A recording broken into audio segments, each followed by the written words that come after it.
My friends, we're going to integrate e to the negative ax squared from 0 to infinity. It's going to be awesome. We're going to do this using polar coordinates. It's going to be very, very quick and dirty. If you want a longer, detailed version of this, you can check out my video on that. But anyways, here we are. So we'll set the integral equal to I, and then we'll rewrite this integral in terms of y instead of x. That doesn't change anything. It's just changing the variable. Now we'll multiply these two equations together.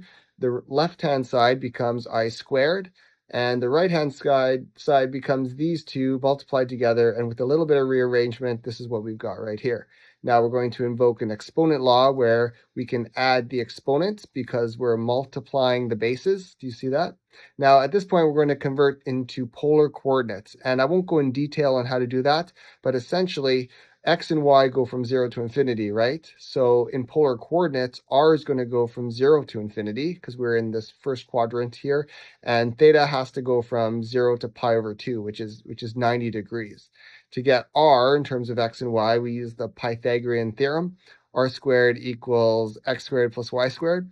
And dx dy in terms of polar coordinates is r dr d theta.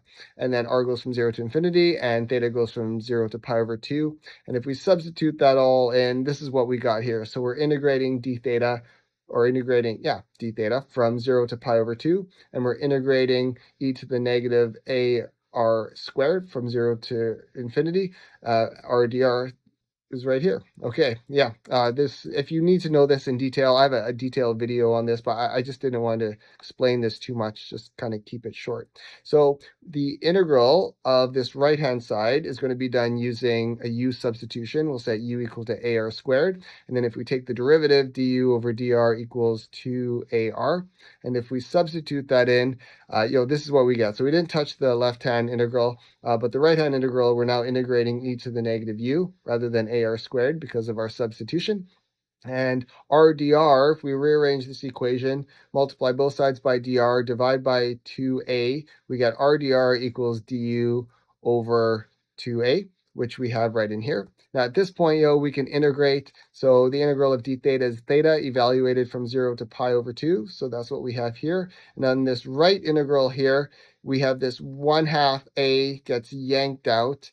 The integral of e to the negative u is e to the negative u. It's itself with a negative sign. So this is the negative sign yanked out, and we're evaluating it in the limits as u goes from 0 to infinity right here. We'll just set the limit up with a different variable, and this limit term becomes 0. So that's pretty sweet.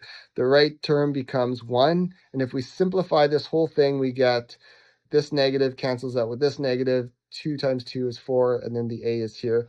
So to solve for I, we take the square root and we get plus or minus, unfortunately, this plus or minus 1/2 root pi over 2. But this plus or minus is not much of a bother because this function is always above the horizontal axis, right? So we have to accept the positive side, the positive only. We reject the negative since the area under the curve is always going to be positive. And at this point, this is our integral in all its glory, and we're done. I got tons and tons of other videos. Check those out. They're not easy to learn. Integrals are not easy to learn in general, but the more you do, the better you'll get. Hang in there. You can survive.